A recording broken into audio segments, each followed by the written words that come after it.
BJP తీసుకొచ్చిన ఈ వక్ఫ్ చట్టము కాన్స్టిట్యూషన్ మీద అటాక్ అని చెప్పొచ్చు, అంబేద్కర్ మీద అటాక్ అని చెప్పొచ్చు, ముస్లిమ్స్ మీద అటాక్ అని చెప్పొచ్చు.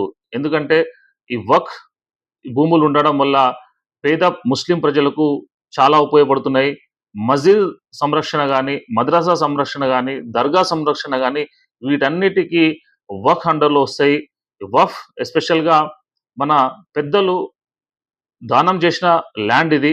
ఎస్పెషల్గా ముస్లిమ్స్కి పేదవాళ్ళకు ఉపయోగపడేటట్టు చేసిన ఈ జేపీసీ ఈ వక్ఫ్ సంబంధించిన దాంట్లో 100% ఫెయిల్ అయింది. వాళ్ళు సరైన ఒపీనియన్ తీసుకోలేకపోవడం వల్ల ఈరోజు ఈ బిల్ అనేది పాస్ కావడం జరిగింది.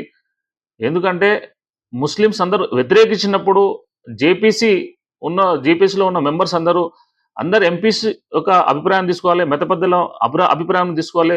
తీసుకోకుండా వాళ్ళకు అనుగుణమైన వాళ్ళతోని అభిప్రాయాలు సేకరించేసి జేపీసీ అనేది రిపోర్ట్ ఇచ్చింది. అది 100% తప్పు. ముస్లిమ్స్ మీద అటాక్ చేయడానికే ప్రతిసారి బీజేపీ గవర్నమెంట్ ఈ విధంగా చేస్తుంది. హిందూ సమాజం కూడా ఆలోచించాలి.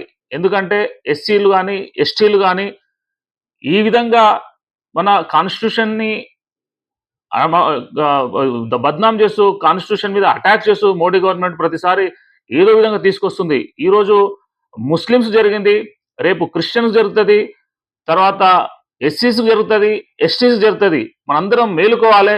ఇలాంటి చట్టాలకు అగనెస్ట్గా మనం పోరాటం చేయాలి. దీనికి ముస్లిం కమ్యూనిటీ ఈ బిల్ని రిజెక్ట్ చేస్తుంది.